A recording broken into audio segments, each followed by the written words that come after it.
c'est vrai que li mu wax xaw na takku parce qu'il fallait que mu expliquer ay choses li ma ci jàpp nag mooy ci wolof bi muy tàmbali mu ne justifié wul. Justifié wul mais dafa fekk ne askan wi moo soxla leeral est-ce que nañu mën a jàngatee kàddu yi. waaw El Hadj Mansour ak Simon Faye man bu ma doon wax ci benn phrase dama naan dara leerul.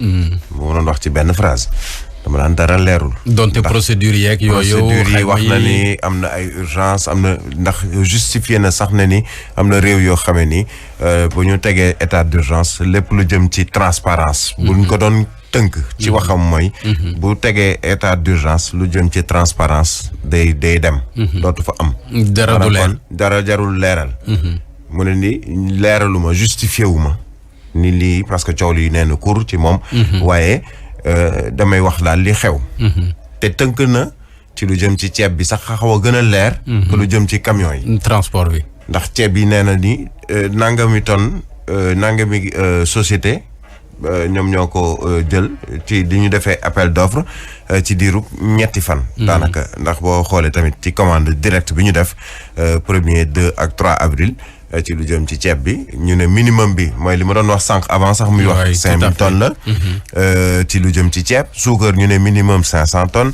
dëwlin ñu ne minimum 10 000 litres pâte alimentaire ñu ne minimum 1000 tonnes saaboog lu jëm lu ne minimum 10 000 packs loolu noonu la ko tënkee wax nañ ko sax laataa muy ñëw muy maanaam kon xamoon nañ ko laataa muy wax ci wàllu ceeb boobu ba sànq ñu ngi wax ñaata société la ñu jël ne leen yéenay moom wala yéenay fournir ceeb bi muy daanaka ci wàllu milliards buñ ko xaymaa ëpp na 25 milliards de francs CFA ci 69 milliards yi ci wàllu ceeb bi la waxul ci diwlin bi waxul ci suukar bi waxul ci li nga xam ne moom mooy saabu bekk pâte alimentaire yi wàllu woto yi tamit dafa wax ba tundu sax société xawma regroupement des transporteurs li ñu joxe ci oto li ñu amoon yéene joxe seen camion teg yéene boobu mooy camion yi ñu joxe te fayuñu leen fayeekuñu leen dërëm loolu la wax waaye waxul ci ñi nga xamee ne dañ leen a fay pour ñu jël seeni camion joxe ko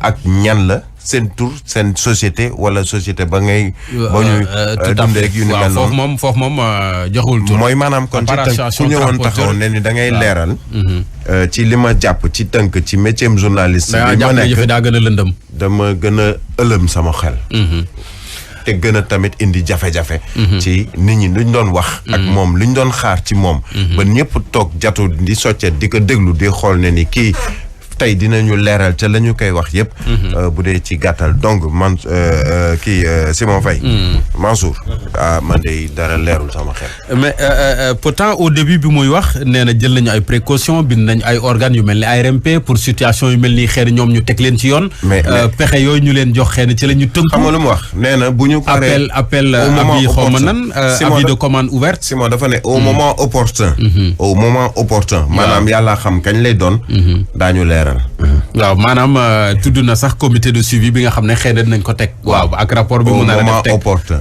rapport nag ñëpp xam nañu rapport man mën naa bind léegi nii defal la rapport boo xamee ni en tant que rédacteur en chef nee na liggéey naa ci suba ak léegi def naa nangam ak nangam ak nangam xam nga dara wóoru la xam nga ñun Sénégalais yi boo toogee ni da nga def avis commande directe en état d'urgence commerçant yi ñëw soumissionné ci appel d'offre bi nga lancé 62 offres ne lañ jot waaw léegi 62 offres yi nga gis ni 5000 tonnes la ñu laaj stock bu disponible minimum ci stock bu disponible boo xam ne bu ñu envoyé seeni ay gendarmes wala seeni éléments ñu mën ko confirmer mais loolu mënoo ko wax Sénégal boo xam ne am nga fi Bocar Samba Dièye am nga fi Moustapha Tall am nga fi ñeneen après par rapport ak choix wu yeneen entreprise wala yeneen sociétés yi nga xam ne ñoom ñoo gagné marché bi comme ni mu ko waxee Avanci xawma Suer ak naka ak Enco waa Bambouk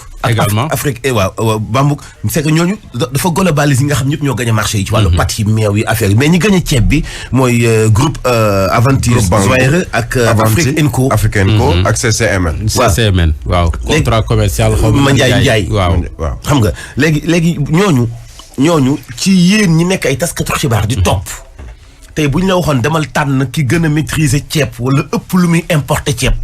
doo leen choisir ñoom.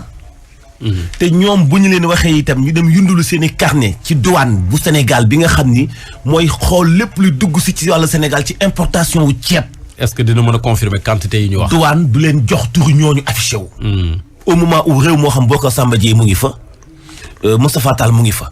mënoo mu wax ni ñooñu tey actuellement ñoo ëpp stock ceeb Bocar Samba Dièye ak Moustapha Tall. parce que dafa am ñoo xam ni wante wuñu pour ñu xam leen. mais seen jéego seen jëf-jëf li ñuy indi ci ceeb. seeni ay jaar-jaar parce que yàgg nañ ci yëngu. moo leen wane. waaw tout à fait. tey boo demee ci dépôt benn dépôt Bocar Samba Dièye bi nekk Grand Dakar. mënoo mu wax ni doo fa génn lu ëpp junni tonnes. kenn xamul nu mu toll te du boobu dong la am. donc mënuñu wax ni foofu ci avis commande directe en état d'urgence bi ñu woote. ci loolu la ñu sukkandiku ngir mën a tànn ñooñu nga xamee et puis boo seeti début à la fin Simon Mansour Faye li mu wax lépp ñun amu ci lu nekk information ci ñun taskatu xibaar yi. ndax lu bëri feeñoon na déjà. waxoon nañu lépp waxoon nañu. maanaam ni mennum CCM. waaw Moustapha Ndiaye moo ci siiw ci wàllu joxe ceeb. waaw kooku moom ràññee nañ ko ci. waaye kuy jaay ki ñu ne ni parce que am na ñaari société yoo xam ne. kenn nit ko moom benn borom. et puis sax boo xoolee. ci mbirum kebaab yi. waaw laa fi ginaar. waaw boo xoolee sax ci chiffres yi. ñaar ñooñu ñoo bokk même quantité. ci 30 000 tonnes 30 000 tonnes 30 000 tonnes. la Avanti même joxe prix 275 000. Afri-Enco 30 000 tonnes. waaw Avanti ak Afri-Enco benn nit a leen moom. gis nga. maanaam dafa jël 60 tonnes am. 60 000 tonnes am. xaaj ko jël Mansour. jox ko 30 000 tonnes bii jël Simon jox ko 30 000 tonnes. ak Africa yéen a bokk. waaw D-Média waaw. léegi lan lañu sukkandiku moom ci li mu wax Mansour Faye mooy au mieux disant. mieux disant bu ñu ko waxee mooy ki gën a néewle. booy jënd. njëg bi. bu ñu xoolee ci xayma bi dañ naan ni ñoom ñooy jaayee tonnu ceeb bi. 275 000 maanaam kilo bi 275 francs. moom la ñu waaw. muy kilo bi 275. ñeneen ñi ku ci nekk da nga koy jaayee tonne bi 370. 280 bi ci gën a néew 277 francs ñoom ñu jaayee 275 francs. ne tonne bi 275 000 la. offre bi ñu joxe xam nga lu ci yéeme mooy groupe Bambouk. 5000 tonnes la joxe. waay 5000. mooy minimum quantité bi ñu doon laaj. Afri-Enco ñoom ñaar. ak CCMN. bu Moustapha Ndiaye.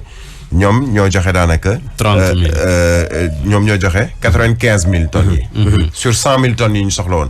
maanaam jël nañu ñu joxe. parce que 30 35 ça fait 95 000. voilà am na benn opérateur économique bu ma wax ni. Moustapha Ndiaye ça fait 10 ans mooy numéro 1 ci importation ceeb ci Sénégal. riz non parfumé. waaw bi ñu soxla woon. waaw d'accord naa ci loolu. waaw xam nga loolu boo ci d'accordé. kooku joxe. 30 000 tonnes. Afri-Enco ak Avanti. ñoom kii joxe 30 000 kii joxe 35 000 tonnes. donc fexe nañu tënk ci ñeent ñuy fournisseurs yu ñu jël. kenn koo xamee ni moom 5 000 tonnes donc la joxe. mais yeneen ñett ñëpp. 30 000 tonnes mooy Moustapha Ndiaye moomu. 35 000 tonnes Avanti. ak 30 000 tonnes yoo xam ne mu ngi jóge ci Afri-Enco. Avanti ak Afri-Enco bokkandoo ñoom benn kër benn. société ci Lamine Gueye bi léegi 5000 tonnes yi ci kan la jóge moom. 5000 tonnes yi benn. 5000 tonnes waa Bambouk mu ngi ci Bambouk. parce que nee nañ 275 000 maanaam 275 000. la ñu jaayee tonne bi maanaam ci xayma 275 francs. xam nga li ci xaw a tey xel mooy Moustapha Ndiaye. tey bi ñun ñi ko xamul bi ñu waxee Moustapha Ndiaye ay opérateurs économiques yoo xam. yu nekk ci biir marché ceeb bi ñoo la woo ni la moom ça fait 10 ans. moom xam mooy numéro 1 mooy numéro 1 donc xam nañu ko. xam nañ ko moom tàgge nañu ko moo ci marché bi la deewee. mais xamuñu ñeneen ñi. mais ñi ci des gisoo kenn ku la woo. te am nañu nag ay linki ay connaissances ay xarit ñu nekk fenn ci biir secteur yëpp yoo xam ne mun nañ la jox information même boo ratee. par exemple li dal ci Moustapha Ndiaye muy CCM boobu noonu. mais ñi ci des doo gis kenn ku la ko wax. donc y a un problème ba tey groupe Bambouk. xëy na sama gars yi. ñu nekk ñoom ñu xam ko opérateur économique xëy na daañu ñu woo orienté waat ñu ci. man bi may dégg Bambouk bi sax dama noo xalaat xëy na ñu jox aslëf pàcc ñi nga xam ne ñooy mbéyum ceeb bi. man waaw parce que Bambouk bi may dégg man sama xel nag foofu la doon dem mais fii gisuma fi consommer local. xaw ma nag ndax consommé local am na ci am déet mais ceeb bi apparemment bitim réew la jógee ana sunu consommé local ana sunu autosuffisance en riz am na ñu soumissionné woon ci consommé local parce que ku ci mel ni irrigation semence Sénégal ñoom consommé local boobu ceebu mbay mi ceebu boobu dañ doon proposé tamit waaye comme ñoom nee nañu ni li ñu bëggoon mooy riz brisé non parfumé riz brisé non parfumé consommé local bi am na ci boo demee Waalo waaw ñu ngi ñuy signaler tam ne conférence de presse mi ngi continuer ba léegi xaw ma nag mais mën nañoo dem publicité rapidement ñëwaat pour sunu élan bañ a tam dagg. feebaru coronavirus bi tax na génnatu leen seeni kër ngir aar seen wérgu yaram ak bu ñeneen ñi jàppale leen si loolu moo waral Kirène ak Jumia lëkkaloo ngir di leen indil ndox ba seen biir kër ñëw leen gaaw ci site bi www.jumia.sn wala ci application Jumia mbaa ngeen woote ci 33 869 53 53 commandé leen seen ndoxu Kirène 1 litre 50 ak 10 litres livreur Jumia bu sol masque ak gant indil leen ko ci Dakar Thiès wala Mbour ngeen fay su accès wala ak Orange Money te du am benn frais livraison bi doo leen ci fay dara su ngeen commandé li ko dalee 5 produits Kirène toog leen seen kër Kirène ak Jumia toppatoo lépp groupe Kirène engageons-nous. lii mooy ñun. Face au Covid-19, réduisez les risques. Avec Free Money, évitez les déplacements et les contacts avec l'argent.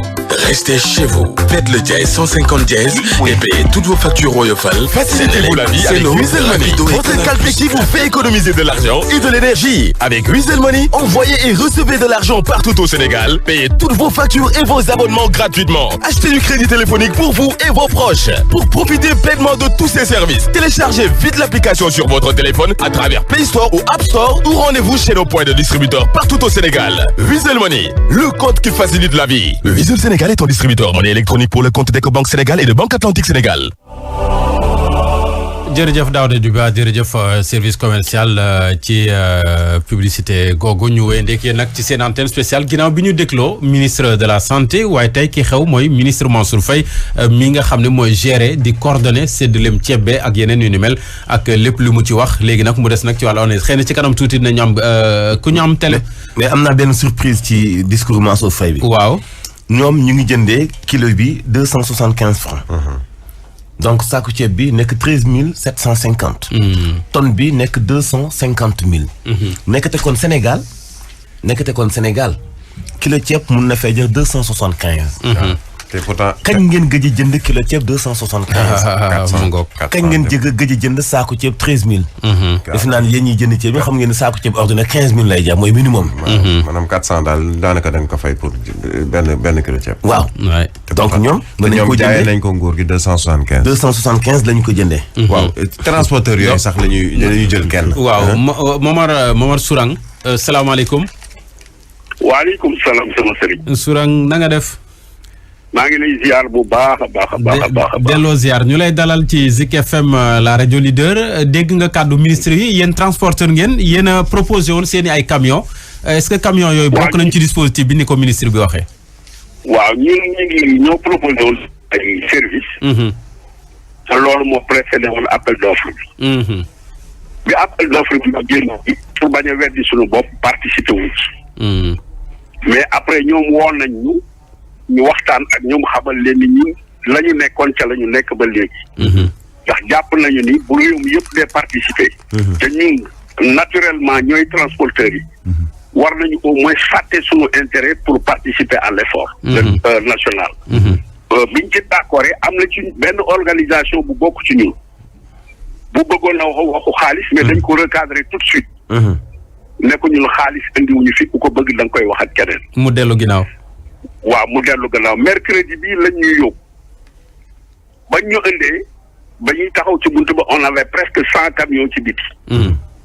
ñoom ils en ont chargé que 14 parce que fekk nañ fa ay yeneen oto yu doon chargé. ok démb ñoom ils avaient décidé.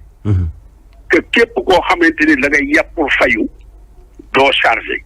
ñoom 40 quelques oto lañ ñu chargé am na yu fa desool. kon bu amee lenteur. du ci ñun du ñàkk oto. yéen da ngeen mais Sourang yéen fayeeku leen woon ci seen 100 camions yooyu. maanaam yéen 100 camions amoon ngeen ko de disponible. waaw te dërëm du ci jóge ci nguur gi ñëw ci yéen. déedéet ñoom daal dañ leen a abal ñu jël seen gasoil def ci jox chauffeur bi li muy lekk jeex na. mais ñoom jëluñu seen i 100 camions. non dañuy dugg par ordre de tour démb jël nañu 14. për ci dem mercredi parce que fekkoon nañ fa ay oto. après ñoom ñu décidé ni comme ñun duñu fayu tey démb ñoo doon chargé. bi ñu chargé démb ñoom 40 et quelque rek lañ ci mënoon a chargé. parce que effectif ba doyul woon. aussi parce que bëgguma ñu jàpp ni ñun dañuy wax lu ñu defu. ma préciser ne oto ya ñu yebaloon mercredi. ñu dem Thiès. ba léegi am na ci yu ñu déchargé wu.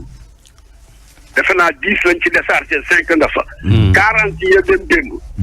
ña nga fa est-ce que danañ leen déchargé tey ou duñu leen déchargé. su lee am ay lenteur ci déchargement bi mën nañoo dem ba sunu ay oto nekk ci point de chute yi. waaw te fekk nañu du ñu am oto bu disponible. c'est vrai ñoom suñu bëggee lu gaaw nañu am effectif bu doy su ko defee oto bu taxaw ñu chargé la démb je précise que kenn chargé wul ko dul ñun on a des véhicules qui sont restés à rente 42 oto la ñu chargé. oto ya ñu chargé woon mercredi. ba léegi am na 5 yu fa def. kon yi 40 yi ñu chargé démb xam nga ne du ñu ñëw suba.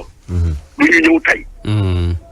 donc loolu xam nga ci ku able sa oto dafay nekk un manque à gagner mais loolu ba tey du problème réew mi lu ko jaral. réew mi soxla. lu reste waaw ñun nous resterons droit dans nos bottes. terewuñu ko def appel ku dem le fayeeku kooku responsabilité nit ku nekk la.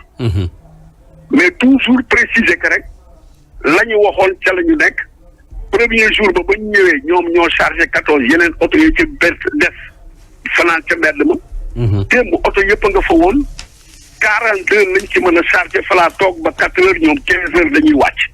donc bu ñu nekkoon ñoom ci disposition yi chargé yëpp démb ya fa nekkoon yëpp mën nañ koo chargé boobu précision laa ci bëggoon a def. pour wane ni li ñu wax ma nga fa woon mais nag ñun du ñoo am responsabilité wu chargé. tout à fait. waaw mais yéen ñu chargé woon mercredi. on est aujourd'hui vendredi. Pour un opérateur économique, je sais que ni am na fa 5 yu fa des ba léegi. donc ñoom la ñuy décharger. tàmbali décharger yii kañ la ñuy ñëw. xam nga loolu la ñuy tuddee surestarie en transport ça a un coût mais réew mi ñu ko jaral. kon jërëjëf loolu daal laa bëggoon a def précision. am na solo précision. waaw ñun nag terewuñu ku def appel d'offre terewuñu ko parce que du ci sunu responsabilité. ñun duñu état. nous sommes des privés. et vraiment fi réew mi toll. duñu dégg dans des débats stériles qui ne nous mènent à rien. et nous ne sommes pas aussi je le précise en guerre de positionnement. c'est important. moo tax je lance par votre antenne un appel à tous les transporteurs du Sénégal. pour que ñu xam ni même ñun bu ñu initier démarche bi. c'est le combat du secteur mais pas le combat de la CATRS.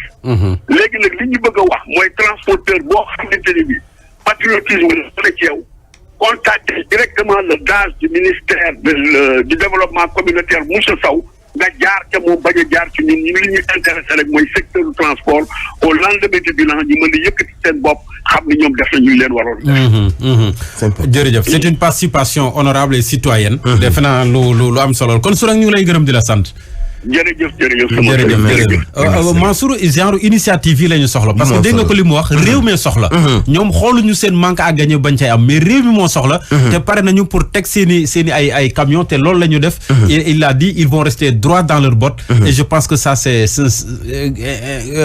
important surtout ci jamono ji nga xam ne ci lañ toll muy lu am solo mais question bi itam ci biir am na loo doon junj sànq laata ñuy dem waaw maa ngi doon junj ci wàllu ceeb bi njëg yi ça veut dire que ñun lu ñuy jëndee war na gën a wàññeeku. waaw mën na gën a wàññeeku mais ci njëg li dafa am leneen lu ci xaw a am. parce que am na ci kenn koo xam ne xam nañ ko ci wàllum ceeb bu baax. njëg gi nekk te mënoon naa jar 275 mais dañoo gis ni Simon dès le début. benn façon saaku ceeb bi ñuy yóbbu. rek moo am.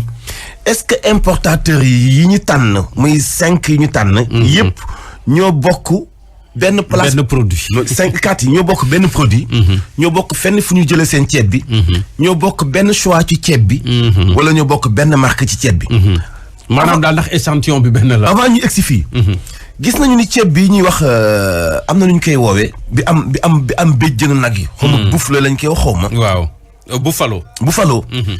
gis nañu yóbbu nañu fan yële ci ñun en tant que taskatu xibaar. ni am na ceeb bu bari bu nekk port bu benn opérateur étranger moom.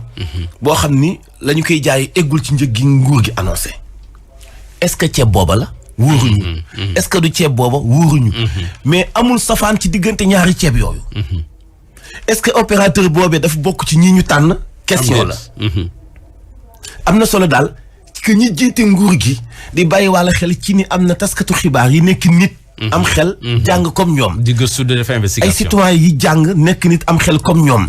ceebu bi am ñaari béjjunu nag yi. yàgg na ci port bi. ban opérateur moo ko fi indi woon ci bu njëkk dañu déggoon ni étranger la ban étranger la. donc yooyu il faut ñu leeral ko ci ban njëkk lañu ko jëndee kan moo am sañ-sañu jaay ceeb boobu nan lañu ko jaayee. et puis est-ce que yàggaay boobu tam xawul détériorer qualité ceeb bi. c'est important loolu yëpp ay laaj la tam. important au moment où ñuy poser ay questions. ba sax ñu ngi koy démentir ci suba naan ceeb bi am na lu ci nekk loo xam ne rafetul ci xooleen. am na image boo xam mu ngi circuler actuellement ci réseaux sociaux yi. ñun sax nag joxuñu ko valeur dañ ko weddi. mais ceeb bu yàgg boobu am béjjinu nag yi. dama ne yàgg na ci port bi kañ lañ ko fi indi ban opérateur moo ko fi indi woon est-ce que ci ñeenti ñii ñu tànn la wala déet loolu nag dinañ ko leeral boole ci itam kilo ceeb bi ñu jëndee 275. xel xalaatul woon ni Sénégal kilo ceeb mun na fi jar 275. waay muy ñaari question yu am solo yoo xam ne est-ce que tënkul nguur gi ñetteel bi ci des. ni ko Soura waxee sànq dañu woote. camionneurs yi ñëw. ni dañuy jàppale nguur gi. indi seen participation. ñooñu itam mënuñoo participer waat ci appel d'offre mais souvent regroupement bi mu bokk. wala association bi mu bokk ñaata camionneurs ñoo ca nekk. est-ce que ñooy ñëpp ay camions. parce que tey ñi gagné marché bi pour war a convoyer ceeb bi. du ñoom ñooy ñi ëpp ay oto. luy transporter ceeb ci Sénégal. loolu moom ñëpp xam nañu ko. ku nekk xam nga ni Diop si ëppul ay camion Sénégal moom pour yuy transporter ceeb. loolu moom ñëpp xam nañ ko. léegi nag kon ci gan tànn teef parce que ci xam nga bi ñu wax ci ceeb bi nee na da ngay wax ni am nga quantité am nga quota stock minimum. 5000. waaw juróomi junni tonnes. ñu envoyé la ay nit yu ko vérifié. waaw surtout gendarmerie ñu confirmé ko. ginnaaw bi ñu contacté ARMP. am avis commande direct en état d'urgence. léegi ci lañu def seen ay sélection gis ni ñii ñoo noppi. ñu valider leen muy ñeent ñooñu. mais ci gan anam la ñu tànne itam camionneurs yi. bu fekkee yoonu juróom fukki camions yu disponible. yu mën a déplacer le lendemain pour mën a yóbbu ceeb bi. du Diop si mooy ki ci gën a disponible Sénégal actuellement laa wax. te sax ñooñu daanaka à part camionneur ñoom Soura ñii ñu jël sànq daanaka kenn tuddul kenn. tudduñu leen ci. xamuñu ñan lañu. yan société la ci yan anam lañ leen ko joxe ci yan njëg et cetera xamuñu ay tarif daal la joxe pour dem diwaan yi ak diwaan yi nangam la diwaan bi ak diwaan bi nangam la mais loolu également dafa waroon a leer comme ci jamonoy leer ak leerlu la ñu toll loolu dafa waroon a mën a leer Mansour te def naa da ciy am solo dina tax ba nit ñi seen xel gën a dikkaat parce que man ragal naa ne coow li sax dina gën a continuer lii xëy na pour fay coow li la woon mais ragal naa coow li gën a jóg coow li day gën a jóg parce que surtout ceeb bi ñuy séddale ak opérateur yi ñu tudd ni ñoom ñoo gañ a marché bi ak ceeb boobu nekkoon port yàgg fa te ni xàññe ki béjjënam te ñu yëgoon ceeb bi ki ko moom est-ce que bokk na ci ñii loolu itam précision yu ñu war a leeral la bi ci des itam ci séddale bi ceeb bi bu demee fan la ñu koy wàcce parce que souvent mu ngi wax sànq ni am na camion yu dem depuis ba juróom Thiès mënuñu leen wàccewuñ leen donc loolu également posé problème mu manutention te bu fekkee ne ci situation d'urgence la ñu nekk c'est ça nañu fexe également nu ñuy gaaw wàccee ceeb bi ba ñu ko war a mën a jot ko non parce que bu wàccee si moo amagul loxo yi muy tege parce que loolay wax comité yi war a saytu distribution bi pour am gestion bu baax est-ce que taxaw na est-ce que gouverneur jël na disposition avant camion yi dem waaw man démb par exemple damaa jógee sama kër di dem suñu village ci rond point bi ma gis camion buy laajte yoonu nga paru gis nga yëpp ci ceeb boobu am béjjënu nag yi comprendre nga ci laa defee remarque ceebu béjjënu nag yi ma ne ceeb bi ñu may yëpp de ceebu béjjënu nag la après investigation parce que dafa mel ni saako yëpp benn la saako yëpp benn la te yëgoon nañu ne saako yooyu alaaji am na ku indi ceeb bu def si nekk ci saako yu xonq benn étranger moo ko moom mu nekk foofu étranger wala déet mais en tout cas ceeb ba yàggoon na fa léegi itam ñeenti importateur ñoo gagné marché bi est-ce que ñoom ñeenti ñëpp ñoo bokk benn ceeb bu ñu jënd benn échantillon benn place buñ ko stocké. en tout cas couleur yi xonq na de. ak béjjënam couleur yi daal lépp xonq am ay béjjën léegi nag. waaw ministre bi Simon ginnaaw ba mu nuyoo. jërëjëf ñu lay fay bu baax. moom nee na ci appel d'offre bi gars yi di soumissionné. waaw. muy ci pat bi. muy ci ceeb bi. muy ci diw ci. ba ci. saabu bi. ku ci nekk am na nombre de tonnes wàllum tonnage bi. ak bu dee liquide bi la litre. mu ne la soo amulee temps. lu disponible. de litres.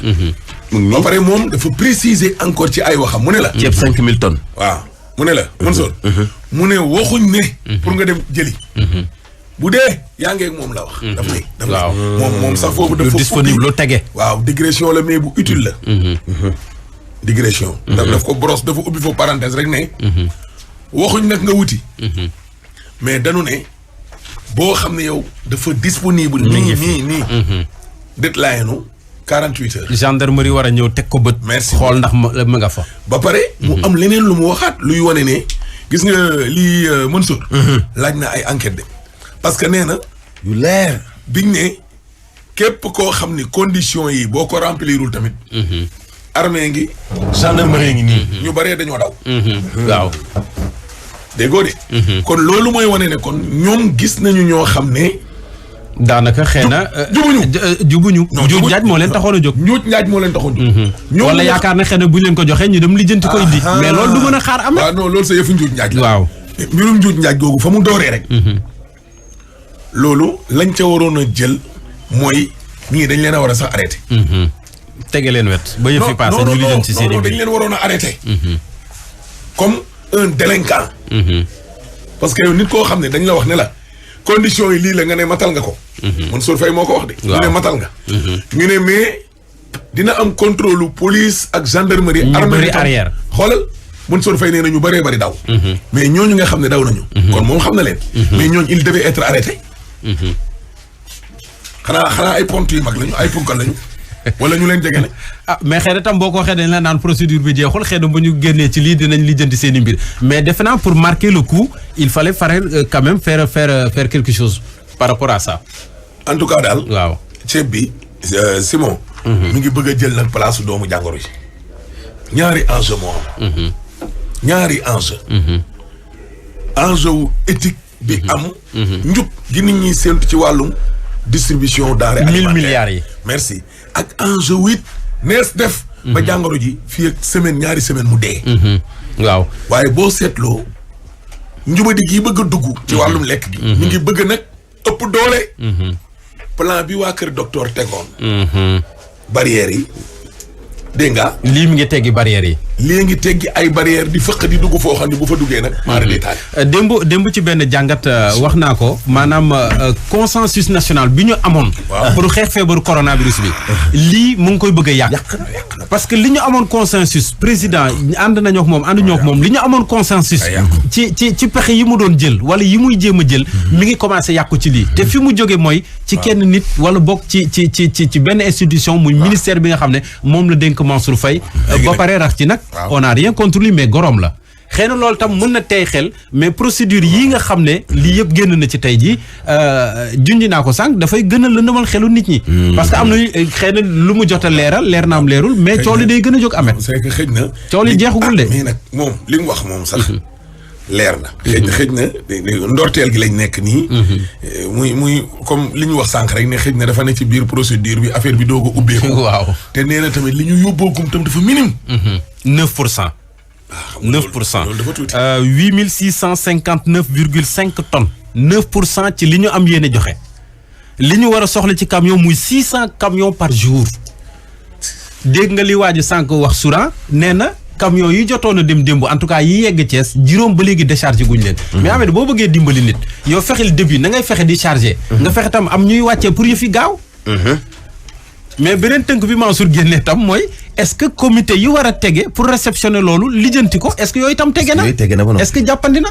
est-ce que camion yi bu ñu demee daañu am fu ñu taxaw. waaw looloo. bu ñuy wàcce ceeb bi fan la ñu koy wàccee. yéeme na. léegi daal waaw. léegi daal xam nga daal. bu ñu amee quelqu'un au téléphone également mën nañu jël ay réaction peut-être société civile xëy na waaw. parce que Mansour nee na. bi ñuy def commande bi daal li ñu soxla woon. ci ñuy def appel d'offre bi ñu defee appel d'offre ñuy soumissionné. di nga am 5000 tonnes ceeb yu disponible. 500 tonnes sucre yu disponible. ceeb moo xam guttu litre moo xam guttu juróomi litre mais en tout cas di nga am 10 000 litres yu disponible. bu dee wàllu pâte yaa xam ay sachet benn kilo sachet ñaari kilo. sachet genn wàllu kilo 800 grammes yaa xam mais de toute façon di nga am 1000 tonnes yu disponible tonnes yu taxaw. bu dee saabu nga xam ne ñoom dañ ciy bëgg a joxe fukki saabu ak juróom-ñett ci benn famille bu nekk yaa xam nu saabu toll mais de toute façon di nga am 10 000 paquets savon yu soxla. mais alaaj yooyu yëpp demagul de gaa ci ceeb bi lañ tolloogum. mais kii. mais loolu mais Simon. waaw. mais c'est que ñi fournisseurs yi. c'est que loolu sax na ñi soumissionné par rapport ak ñi ñu jël. waaw tam différence bi dafa ngand. xëj na bu affaire yi naree càng xëj na dinañ dugal ñeneen. parce que ñi ñu wax. waaw offre yi nga xam ne moom la ñu retenir. fournisseurs yi. mu ne groupe Bambuko. 5000. Avanti. Afri Enco. CCMN. yii la groupe Bambuk bi 5000. 5000. Avanti bi 35000. 35000 tonnes. ñaari yi ci des ku ne 30000 waaw. léegi nag. maanaam ñett yi boo leen jëlee mooy 95000 tonnes yi 5000 bee ko complété mu nekk 100000. waaw. am na Cramex. GCS. Sardi. Jàppo SA Alaaji Basiru Kebe. Ecorel. irrigation semence Sénégal. 62 offres. waaw. Atem Emoris. mi xëy na ci kanam tuuti dinañ jëlaat. waaw mais peut-être mën nañoo jël Elimane Kane bu Leg Africa ñu jël ko ci jàngatam Serigne Elimane ñu ngi lay nuyu. waaw maa ngi lay fay. ñu lay dalal bu baax a baax ci Zik FM rajo leader Simon Faye Ahmed Aïdara ak Mansour Diop dégg nga ministre bi ban jàngat nga ci am ndax yëf yi leer na sa bopp. waa ma jégalu nag parce que dégluwuma lépp parce que fi mu toll nii ma nekk ci yitte moo tax. waaw waaye li ñu si jàpp daal mooy li ñu ci mën a wax. mooy ñoom ñu ngi xaar ci moom ñu gën a am taxawaay bu gën a sell bu gën a yembadi ci li ñuy saytoo mbir mi ne. parce que sénégalais yi fi ñu toll ñoom ñëpp dañoo tal rëy maanaam feebar bi nga xam ne daf ñu song. mais terewul tamit ñuy bàyyi xel ci li nga xam ne ni daf fi bu feebar bi demee dafay continuer di ñu soxaal maanaam na la ñuy saytoo. alalu réew mi pour xool naka lañ koy jëfandikoo pour te jàppale nit ñi nga xam ne ñoo ko soxla.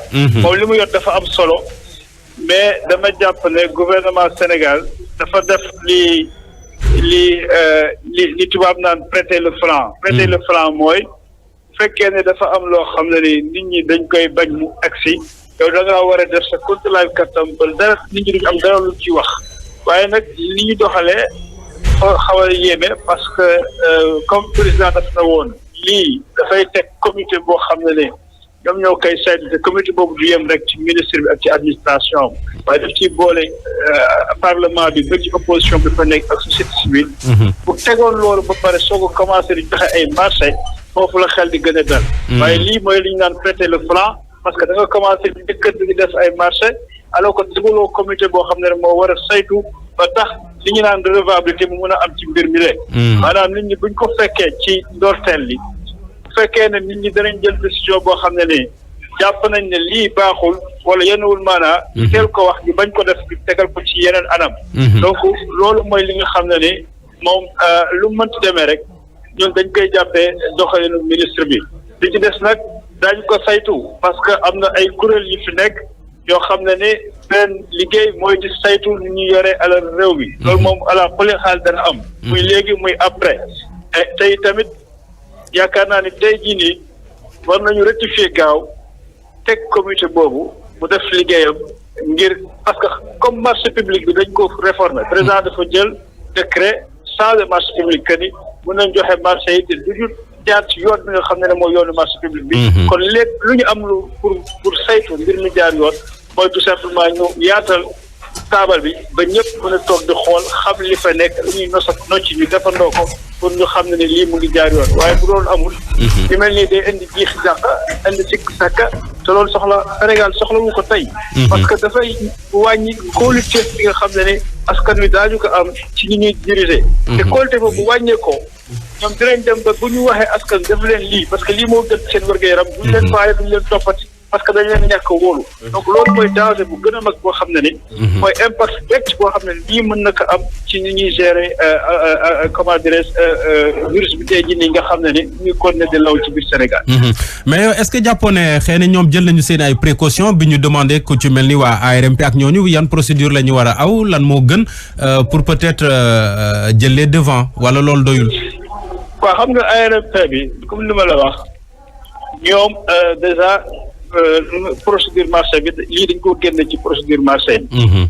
peut-être dañuy wax ne ay conseil la ñuy laaj et cetera. waaw te loolu ñun mënuñu ko témoigner. dégg nga ma donc mënuñ ci wax lu bari daal maanaam. waaw kon sëñ Elimane ñu lay gërëm bu baax a baax. waaw jërëjëf waaw Mansour yaa ngi woon ci benn axe sànq. waaw axe bi ma nekk mooy. waaw.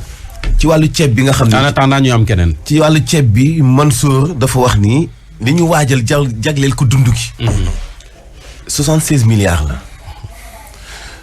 lu ci ëpp ñu wax ko jënd ci wàllu ceeb muy quantité bi. mu ngi toll boo ko calculer muy 5000 tonnes yi. ci 1 milliard 375 millions. ci li ñu jënd ak ni ñu ko jënd muy tonne bu nekk 275 mille. boo ko totalee 5000 tonnes dafay nekk 1 milliard 375 millions. donc xaalis booba mooy ëpp xëy na li ñu war a jënd par rapport ak 5 litres diwlin yi. 500 litres diwlin yi moo war a ëpp no suukar 500 tonnes suukar yi. xëy na mun naa gën a cher 10 000 litres diwlin yi. waaw xëy na mun naa gën a cher. pâte alimentaire bi 1000 tonnes yi. xëy na mun naa gën a cher savon yi 10 000 pack yi.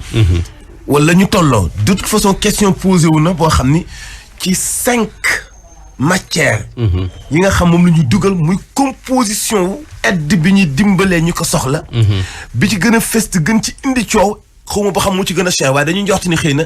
le fait mu ëpp ci coow xëy na jombul moo ci ëpp valeur. moo ci ëpp valeur. asakay xaalis bi ñu jagleen ndimbal bi la. bu ñu waxee 69 milliards ñu génne ci 1 milliard 375 millions. kon dara génn ci. ok donc est-ce que dinañ egg ci Sora Malick bu ñu yeggee ca fin ba. mu defal ñu rapport bilan bu leer nañ. comme ñu xam ñaata tonne ceeb la soxla ci 5000 tonnes yi nekk 1 milliard 375 millions. mu wax ñu itam diw gi li mu ci soxla muy 500 sucre bi 500 tonnes. dinañu wax itam dinañu permettre. ñu xam ñaata la ko jëndee pour ñu mën def calcul. parce que ñun juste li ñu soxla mooy mu wax ñu tonne bu nekk lu mu ko dikki. parce que xaalis bi. xëy na nguur gi am na lu mu ci génnee mais li ci ëpp ci askan wi la jógee. ci askan wi la jógee. waaw non li ci ëpp ci askan wi la jógee. donc il faut xaalis bi leer tam. bu ñu jaglelee li dugg ci askan wi 69 milliards bu génnee. war nañoo xam itam ci wàllu transport bi oto bu nekk yëpp 30 tonnes ou 40 tonnes. ñaata lañ ci def ñaata lañ la fay. am na solo. ñu am Aziz Ndiaye en ligne sëñ Aziz ñu ngi lay nuyu. waaleykum salaam wa rahmatulah. Aziz Ndiaye waaw Simon Faye Ahmed Aïdara Mansour Diop Daouda Diouba ci xarala bi. waaw ñu ngi lay ziar baax waaw Ndiaye. Simon di nuyu Ahmed di nuyu vraiment Mansour. ñu ngi lay ziar baax na baax ñu ngi lay ziar. ñu ngi leen di ziare di nuyu seen auditeurs yëpp ak Sénégal yi suivre. ci yëpp vraiment di leen. yow xëy na xam nañ la fenn fii waaye fii tam fi ñu la woowee tam dañ la fee soxla parce que da nga ciy yëngu. da nga ciy yëngu rawatina ci wàllu diw gi dafa mel ni wala demul. non mi ngi fi sëñ Aziz nan nga jàngatee kàddu yi nga xam ne dégg nañ ko sànq. waaw réseau bi ñu ngi koy woowaat. waaw sëñ Aziz. waaw kon nan nga jàngatee kàddu yi nga xam ne ministre Mansour Faye yeggee na ko askan wi pour jéem a leeral un peu ceeb bi marché bi ak distribution fu mu toll transport beeg yooyu. waaw jërëjëf sant yàlla bu baax li ma jot a déglu ci discours bi. te mu intéressant mooy li ministre bi doon wax di éclaircir Sénégal yi ci situation ceeb bi. xam nga ceeb moom dafa nekk produit bu bëri bruit rek boo xam dafa xaw a bëri coow tuuti. ceeb daa bëri coow dëgg la li ma suivre vraiment en tant que sénégalais ba pare nekk en tant que acteur. ceeb am naa ci tuuti expérience. mooy ministre bi li ma ci njëkk a jàngat mooy offre yi nga xam ne wax na ko muy les prix yi nga xam ne jënd na ko le kilogramme à 275 000. Honnêtement en tant que Sénégalais en tant qu'acteur c'est les meilleurs prix du marché loolu moom mën naa ko seede ci li ma xam te yàlla rek tax. waaw loolu kii moom yomb na moom. boo ñi mu jox aussi marché bi tam muy waa Avanti wala CCM mooy bu Moustapha Ndiaye. ak pour Bambou dire vrai ce sont les vrais. Moustapha Ndiaye est un vrai acteur kooku moom ñëpp nangul nañ ko ñëpp di ko ci félicité ñëpp ñu ngi ko ci encouragé. di ko nangul ni loolu muy def ci wàllu ceeb Moustapha yàgg na ci ñëpp xam nañ ko vraiment ñu koy félicité en tant que sénégalais mu jox benn marché bu tonnage bu toll noonu 30 000 tonnes c'est quelque chose d'excellent. bon ñeneen ñi tam vraiment tam ñoom ñu ngi ci marché bi pour waxale yàlla rek te yàlla rek tax. bon moi je connais pas HM xaw ma ko mais bu fekkee ni c'est une antenne de LDC pour Louis Dreyfus. ñooñu depuis une dizaine d'années ñu ngi Sénégal di def ceeb.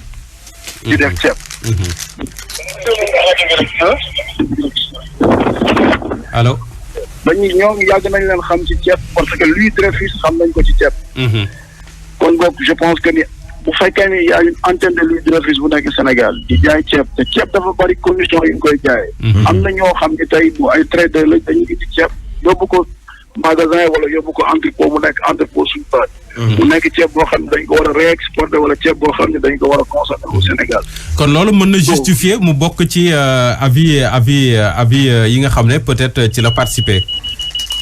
avis de commande yi loolu mën na ko justifier parce que nag pour wax dëgg tey Sénégal boo doon seet 5 personnes yoo xam ne boo demee seen magasin fekk 10 000 tonnes de riz wala 5 000 tonnes de riz. bariwul wax dëgg yàlla. marché yi nag li ci amoon dafa bari woon ay courtage yu ci am ay nit yoo xam dañu jugoon rek def seen ay appel d'offre di am naa 5 000 tonnes wala am naa 10 000 tonnes. mais honnêtement soo demee seen ay entrepôt doo fa fekk 5 000 tonnes. doo fa fekk dara dañ koy lijjanti après. te loolu tam Sénégalais yi su fekkee ni dañ leen war a dimbali dañu war a xool ki nga xam ne dafa am un stock disponible. un stock boo xam ne nii tey bu ñu xëyee ni ko defal livraison yi mu mën ko commencer ñooñu matuñu 5 personnes au Sénégal pour wax dëgg rek. tey le numéro 1 du riz au Sénégal c'est un Sénégalais c'est Moustapha Ndiaye. heureusement alhamdulilah am na ci 30 000 tonnes di nga koy sant di ko ci gërëm di ko ci féliciter. ñeneen ñi aussi gëm naa ni bu seen ay offre raisonnable état dina ko jox na alal ji alalu askan bi la yéen ñooñu yëpp ci ngeen bokk. man mënu ma nangu nag ñu jënd ceeb à 275 000 keneen proposé 300 000 ndax am na ay offre yoo xam ne gars yi dañu proposé ay 277 000 ay 300 000 ay 400 000. ay 300 nangam yoo xam ni ay prix yoo xam ni c'est exorbitant. te en dehors de ça aussi boo demoon seen ay entrepôt dafa fekk stock. gis naa ci 370 000 par exemple. c'est beaucoup. loolu cher na trop pour askan bi. loolu cher na prix yooyu état bi xalaatu koo jënd ceeb bi parce que ceeb bi askan bi lañ koy jox dañ leen koy jox gratuitement. il faut ñu comprendre aussi beneen aspect marché boo déggee 9 milliards wala 8 milliards c'est pas de l'argent gratuit marchandise booy joxe la d'une valeur de 9 milliards di joxaat la 9 milliards. te loo xam ne ñii bu ndax boobu nit ñi des fois dañuy dégg ni kañ la marché 10 milliards rek ñu yaakaar ni 10 milliards yëpp ci poosam la jëm. ceeb man li ma ci xam. bariwul marge ceeb produit la boo xam ne ay 2 francs ngay am ay 3 francs par marge c'est-à-dire que ñun jaaykatu ceeb yi suñu leen waxoon li ñuy am ci ceeb jaralu ko benn businessman. ceeb di nga jaay saako ceeb di am 100 francs par sac 200 francs par sac. des fois da ngay jaay ceeb di am tonu ceeb di nga ko jaay 2000 francs ngay am wala 3000 francs bu cher ba cher 5000 francs par tonne ngay am. volume la mais du dafa volume la mais du produit bu am marge. maanaam produit boo xam ni tey mën nga ci jaay 18 milliards te doo ci am 500 millions doo ci am 200 millions. lan ci mën a am bénéfice sakkanul quoi sakkanul. non bénéfice bi bariwul. c'est-à-dire volume bi na montant yi dina bari xaalis bi dina bari mais bariwul marge. tey 18 milliards yooyu man leer na ma ni ki nga ko jox amu ci 500 millions amu ci 300 millions. de marge. turu xaalis bi day bari mais bénéfice bi dafa néew lool ak risque yi ci nekk dafa bari. man daal li ma jàpp ci marché bi mooy prix bi ñu ko jaayee état bi prix raisonnable la. si le stock était disponible tam loolu c'est important. mais par rapport wax ni mun naa jaay. jaay. wax ni mun naa jaay prix bu gën a yomb te bu ñu demee ci ay entrepôt fekkuñu fa ceeb tam. vraiment loolu du pour respecter Sénégalais yi. wax ni am naa tant de stock te amuloo ko fii ñi fiy def ceeb bariwul. am na Sénégalais yu koy def Moustapha Diabou Sipa vraiment tam dafay def ceeb am na ay stock Moustapha Ndiaye da koy def mais bari na ñuy agité ñii depuis 10 ans importé wuñu benn kilo ceeb. ok. bari na ñuy agité yoo xam ni depuis des années defatuñu importation génn nañ ci bu yàgg. te ñu ngi leen di woowee jaaykatu ceeb. waaw te dañ naan jaay ceeb mais tey ñu ngi leen dégg ci rajo yi wala télé yi ñuy wax mais bañ ko ñëw jaay ceeb yàgg na man daal li ma bëgg comme li ngeen ko waxee sànq. mooy na Sénégalais yëpp nekk benn. àndandoo ci li nga xam ne nii ñun ñëpp benn xeex la boo xam ne ñun ñëpp ñoo ko bokk. ñu fexee daan jàngoro ji fexe ko jëlee Sénégal loolu moo gën a ëpp solo que li nga xam ne nii tey bon des choses la yoo xam ne wax dëgg yàlla am na solo lool mais bu ñu yàqal aussi suñu objectif xeex bi. tout à fait parce que lii dafay mel ni coow bu jógee nii dafay xajamal xeex bi ñuy xeex feebaru coronavirus. surtout loolu. waaw te man dama gis ni sax tey li gën a am importance mooy jël fi jàngoro ji. buñ ci état bi boole dimbali askan bi tam jox leen lu ñu dundee loolu ñun ñëpp dañ ci war a bëgg dañ ci war a kontaan. te marché yi aussi am na yeneen Sénégalais yoo xam ni dañ leen jox marché man postulé naa jaaykatu diwlin laa jaaykatu suukar laa postulé naa maa ngi xaar. keneen ak keneen la même chose. l'essentiel que prix yi nga xam ne ñii daal wax dëgg yàlla ñu ngi koy proposé na nekk des prix raisonnables. ak stock yi nga xam ne wax nañ ni am nañ ko tam na nekk du vrai. loolu rek moo ci am solo li ci def nag ñu bàyyi ko ak ñi ko war a liggéey ñu liggéey ko bu liggéey bi jeexee nag ñu càmbar la ñu doon def. man daal moom laa ko jàppee wax dëgg yàlla. jërëjëf am na solo macha allah am na solo parce que moom déjà acteur la ci. te am na lu bëri loo xam ne xëy na leeral na ko sax gën nañoo gindi. ci fenn fii. def na ci ay précisions yu am solo. ci ñi nga xam ni boo demee fekk leen stock ci fañ la ñu wax ni am nañu ko. am ñoo xam ni itam ay prix yoo xam ne da ngay xam ne ñii yàgguñoo sax soumissionné ci marché de l'État. wala mu doon ay peut-être trader. parce que nga xam ne da ngay dépendre ci cours yi nekk bitim réew. tout à fait voilà mi ngi noonu. parce que ku xam yàgg di soumissionné xam ni ci marché yi ñuy tànn. ki gën a yomb le prix souvent moom la ñuy tànn. léegi bu nit ki. te baax le da ci am solo. waaw léegi léegi bu fekkee da nga bëgg a jaay tonne ceeb ay 300 et quelque. voilà quoi. waaw kon ku tedd ki nga may ma ñu jël Serigne Birahim Seck. Serigne Birahim ñu ngi lay nuyu. waaw maa ngi lay Simon. jërëjëf ñu di la dalal jàmm ci Zik FM la rajo leader ginnaaw kàddu yi nga xam ne dégg nañ ko sànq yow yéen déjà en tant que société civile am na toujours objectif bu ngeen am muy transparence bonne gouvernance ak yooyu est-ce que li nga dégg ci ministre bi ak kàddu yi ci jip yëpp est-ce que sa xel dal na est-ce que yëf yi leer na ci yow. waaw baal ma dawal ma nuyu sama waajoo di topp foofu noonu Mansour Diop. Mansour ak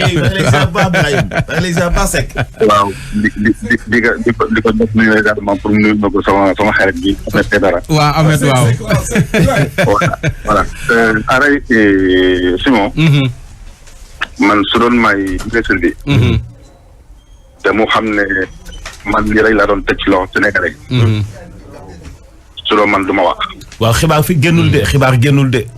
waaw su doon man daal du ma wax parce que en réalité boo ko xoolee au fond. lu pour critiquer wax dëgg yàlla mais un ministre boo xam ne bi def point de presse bu ñu ko laajee ñaata tonne ngeen dox. telle entreprise mu ne entre 30,000 et 35,000 mooy kooku une maîtrise pas dessus. bu fekkente ne un ministre également dañ ko laaj na ko est-ce que ci ngeen jox tonnage bi est-ce que am na stock bi sur le terrain. mu ne boo fa demee da nga xool moom mooy distribuer ceeb wala de réponse wala boo demee moom mooy distribuer ceeb. te yaakaar na war na 8,000 tonnes. léegi waat leen ko bu baax. ça veut dire que kon ci ñu jox ceeb bi yorul li nga ko jox yëpp yoru ko sur le terrain. yoru ko. voilà. te déglu naa également sama xarit Aliou Ndiaye maa ngi koy nuyu ak lu baax ñu bokk gi yooyu man ak moom. technicien en marché public. buy analyser ndax Mansour yor na ceeb wala yorul ceeb. PV d'attribution moo ñu koy wax. nekkul rek liste boo xam ne da nga koy envoyé ne Mansour Diop 100 francs la joxe Simon 50 francs la joxe. Simon moo gën a moins cher nañ ko jox ceeb bi. moins 10 ans en marché public. nekkul ki nga xam ne moo gën a jox prix bi bu gën a moins cher déedéet. ok. du ñu xaaj pour ma expliquer ko. mais ay fànn yu bëri moo ci dugg. c'est vrai. bu fekkente ne ministre bi génne na PV d'attribution bu wax ne ki nga xam ne joxe na 5,000 tonnes joxe na am na 5,000 tonnes. mais prime de 280,000 la. ak ki nga xam ne joxe nee na am na 10,000 tonnes. mais prime 250,000 la naa ko jox tam 250,000. est-ce que kooku stock mi ngi ci Sénégal. est-ce que lay stockam nekkul au Sénégal. est-ce que kii amul rek 8000 tonnes le temps que mu dem jëndiwaat ceeb bi war a laaj Sénégal. alors que am na ñoo xam ne am nañu 5000 tonnes. li jënd leneen doog ñoo complété. exactement. donc moo tax ma ne man tey bi ma dégloo ministre bi. su ma soyoon wax dëgg yàlla bu fekkoon lii rek lay wax. du def conférence de presse bi. mais coow li rëyoon na de est-ce que xalaatoo également mu. waroon na peut-être parce que. justement coow li rëy na mais amul leeraange ci question yi doon posé ma jox la benn question par exemple. te moom fi mu doon bañ. rappelez-vous au début. dama jëndoon bind daal di ne. ci wàllu camions yi boo ko fàttali ko ci wàllu camions yi. na leen critères yii ngeen jël. jaaduwul day indi discrimination day indi favoritisme day indi surfacturation dina indi pëccëxoo. tout à fait.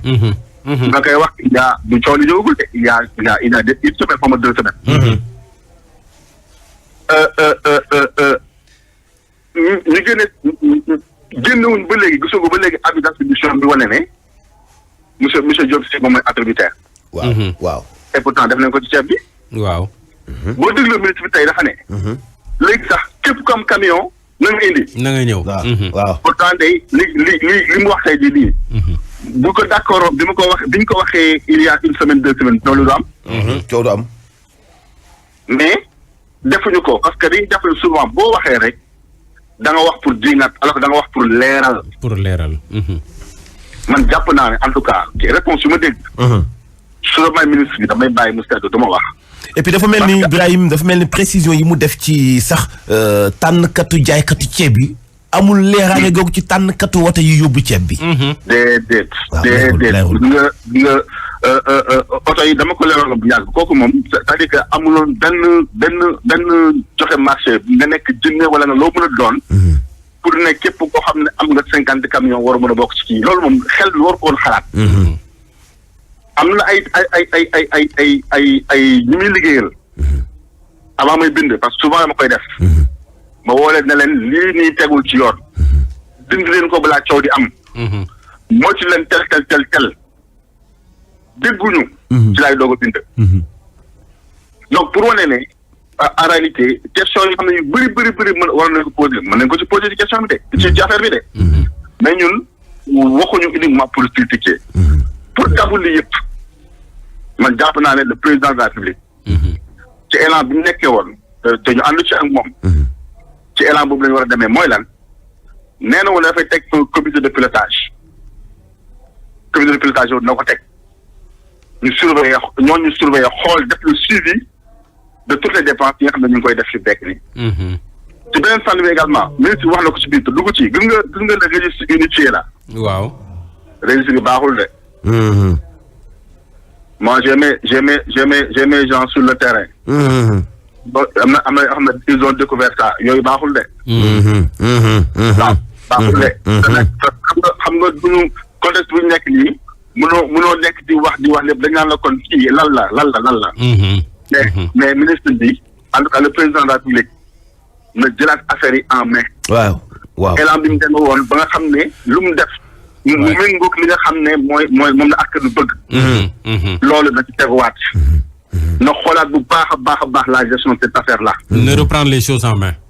voilà période état d'urgence nekkul période de non droit de. te président bi joxoon na les matériaux au ministère pour mu mën a ak ñoom ñëpp sax d'ailleurs.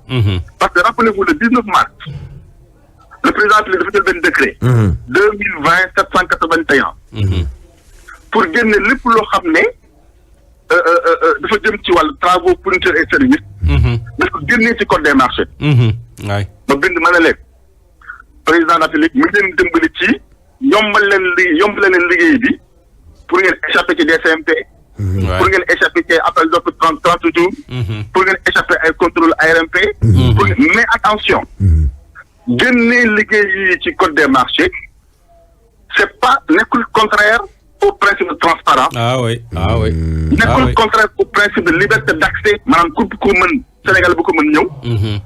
nekkul contraire également au principe d'égalité. nekkul contraire également au principe d'équité. te jàpp leen ne bu fekkente ne fi mu nekk nii DCMP deful le contrôle a priori. ëllëg comme dafa nekk xaalisu askan bi. IGE mën nañoo contrôler. Cour des comptes mën nañoo contrôler. et les corps de contrôle interne mën nañoo contrôler. donc def leen nag le fait de sortir ces achats là du code des marchés. c'est pas un non droit. dëgg la facilité la. dafa war a leer ñëpp bokk ci dafa war a leer. waaw te liggéey bi tam set. liggéey boobu liggéey bi set. mais li nga xam ne gis nañ ko fi nekk parce que muy ceeb bi muy transport yi bu ci mën képp sooxe na. naar bi ñuy wax nii góob mu ne man góob ma ko de 30 000 tonnes yi ñu ko jox. boo demee di nga gis stock bi góob ma ko. doy na waar. et puis waaw c'est-à-dire que am na benn quantité boo xam ne da ngay poser question Sénégal ni fii depuis ñu waxee ni xëy na ceeb ñëwul woon ci Sénégal ak léegi. kan moo osé woon boobu ba léegi denc benn stock bu toll noonu benn ñaareel bi ci def Birahim ci seen ay gëstu itam. boo seetee ceeb yu ñu gisagul ñun ay image moo ñuy wan. ci oto yi daanaka ceeb yëpp ñoo bokk benn saaku. au moment où laataa ñuy egsi ci moment bii sànq maa ngi koy wax Simon yëgoon nañu ceeb. boo xam ne xaw ma Buffalo lañ koy woo xaw ma. Buffalo. ceeb boobu yàgg na lool port. dañu doon wax benn opérateur économique bu étranger moo ko moom. amuñ ci woon lu koy confirmer nag. mais ceeb bii ñuy séddale tey en tout cas yàggoon na foofu port. léegi bëggoon nañu xam originalité ceeb bi. ci nan la duggee ci loxo état bi. ci loxo kan ban étranger la jógee dugg ci benn importateur bu Sénégal. transaction yëpp ay question la yoo xamante ni bii. te ceeb boobu nekkoon port déjà muy Buffalo bi xaw ma. déjà annoncé woon nañu njëgu ceeb bi. que mu ngi yemoon ça tourne autour de 200 et quelques c'est-à-dire égul 275 000 bi ñu jëndee tonne bi tey. Maodo Mansour. waaw. laaj nga question bu rëy. Rek c'est-à-dire que ceeb boobu noonu. naka la def pour desoon port. parce que fekkente ne ci jaay ceeb la war na am magasin bi ñu ko stocké. donc naka la def rek pour des port. après ñu jékki-jékki rek daal ne jiw moo ko moom. question la de am na lu ciy xool nag mais ba ci kanam incha allah parce que li ma wax rek encore une fois. bëgguñu di génne yenn mbir yoo xam ne fi nekk nii. jamono bi du ko xaw a laaj. du ko laaj waaw c'est pas le moment. lii dañ doon dund rek pour que ministère bi redressé wu. waay te mu redressé wu mooy ngëneelu sa askan bi mu redressé wu mooy ngëneelu président de la République. ak moom sax. mu redressé wu mooy ngëneelu may médecins yi ñu mën a xeex corona bi ci seen teeyaayu bakkan. parce que fi nekk nii nekkoon ci benn lance boo xam ne ñu ngi ci dynamique gu xeex de façon dans le domaine sanitaire. oui boo leen xoolee proposition yi def yëpp wàllu sanitaire la woon même jékki-jékki ñoom ñu dévié ñu. Ouais, parce qu'il y avait un consensus national autour du président de la République mais lii ñëw na xajamal ceex bi ñuy xeex corona bi. Et ça c'est un danger. man ba léegi jàpp naa ne sax consensus. nekkul blanc-seing. Tout à fait. Voilà nekkul nga am consensus rek. que président lu mu def wala ñu àndal lu ñu def rek ànd nañ ci. Il y a des exigences de transparence. Il y a des exigences de transparence. c'est-à-dire que loolu moom moo ëmb lépp loo gis ci wàllu gestion bu mu mun doon. il y a des exigences de transparence. ñun en tout cas li nga xam ne waxat nañ ko président bi ñun xam nañ li ñu wax ak moom. loolu ba léegi duñ ci dégg mais bu fekkente ne jàpp nañ ne kat li ñuy exécuté yenn mbir yi bokkul jëmewul ci wàllu transparence. sunu ADN organisation. sunu ni forum civil di tëggee jamais au plus grand jamais. duñu mën a nangu que alal askan bi ñenn ñi parce que Mansour Diop joxe ne 100 francs. Simon joxe 1 million. Bougane joxe télévision gis ñu koy xaalisam mais Sénégal yëpp daje rek. waay benn groupe tamit bëgg a jël na tumuraan xaalis boobu. waay xaalis mais loolu xel nangu ko. xaalis askan wi la. loolu lekk yàpp nit la. loolu naan deret la. loolu nekk nañ ko mën a déggee. et même am ci biir même prix yi wax naan woy kii il est moins cher mais attention. oui non am na yu si bëri même prix kilométrage yi nii am na yu si bëri si nekk yoo xam ne. mënoo ko di wax nii léegi parce que Birahim xam nga sànq bi ñuy joxe ci ñuy jënd denrées yi nga xam ñoom la ñu soxla ceeb bi moo ci ëpp coow moo ci ëpp bayre moo ci ëpp quantité bi ñuy jënd. xëy na tam moo ëpp valeur. moo ëpp valeur xëy na moo tax ma njort ni. moo ëpp xëy na xaalis bi ñu ci def ci ceeb bi par rapport diw gi suukar si pat bi ak yooyu. ceeb bi liñ ci boo seetee ci liñ ci génnee li Mansour wax ni moom la ñu soxla muy dañu doon seet koo xam ne am nga ci wàllu stock lu toll ci 5000 tonnes. 5000 tonnes boo ko calculer mi ngi lay jox 1,375 milliards. par rapport ak 69 milliards. yi ñu génne uniquement pour dimbali nit ñi. donc question daf may rëcc ngeen baal ma question daf may rëcc bruit bi xaw na bari sama nopp. dama ni. waaw par exemple ministre bi li mu wax ni. 5000 tonnes la ñu doon seet commerçant boo xam ne minimum doo am lu ko yées ci sa stock. waaw 5000 tonnes yi bu fekkee moom la ñu soxla. waaw tey 5000 tonnes boo ko calculer tonne bu nekk 275 000. waaw daf lay jox 1,375 milliards. waaw te boo seetee ministre bi nee na li ñu génne pour jagle ko ndimbal lu jëm ci askan wi mi ngi toll ci 69 milliards. waaw te dañoo njort ni xëy na ceeb bi mun naa doon li ci ëpp bokk ci li muy jël ci wàllu xaalis par rapport ak yeneen denrées yi ci des yi koy accompagner. waaw léegi bu ñu évaluer itam est-ce que duñu laaj bu ñu eggee ba ci cëppaandaw ja ñu defal ñu rapport prix unitaire faram fàcc ko ba mu leer ci nan la ñu jëfandikoo 69 milliards yi ci biir ndimbal loolu parce que li ñu soxla ci ceeb maanaam li ñu jëkk a jëndagun ci 5000 tonnes yi ñu soxla ku ko am li mu lekk ci xaalis bi ñu jagleel ndimbal dafa néew parce que 69 milliards boo ci génnee 1,375 milliards bariwul. gis nga Mansour lan nga point bu am solo gis nga boo xoolee le conseil des ministres moo tax man leen en fait je ne sais pas ñoom est-ce que tolloon nañ benn niveau enjeu bi ak décision bi xam ne moom la président de la République di jël. question la boo xoolee le 8 avril 2020 bi passé conseil des ministres. le 8 avril. le président de la République dafa ne peut-être xamoon na ne coow li dina am peut-être dafa ne ministère de la santé.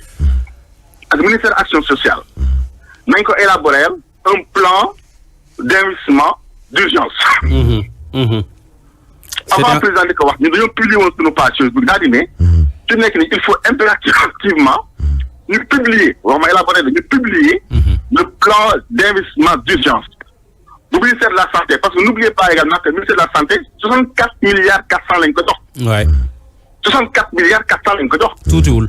te gis naa ne ñoom tam ñu ngi envoyé xaw ma en Chine pour jënd matériel médical ñu ngi recruter fii de gauche à droite alors que on n'a pas encore un plan d'investissement lan moo ñu leer lu ne 2 milliards wala 1 milliard dugul ci wàllu ay coordination ay wàllu dem ak dikk yoo xam ne yëpp caaxaan la. donc foofu tamit dara leeruñ ci. et bien bu ñu wax également encore une fois ministère de la santé on parle du ministère on ne parle pas des soignants.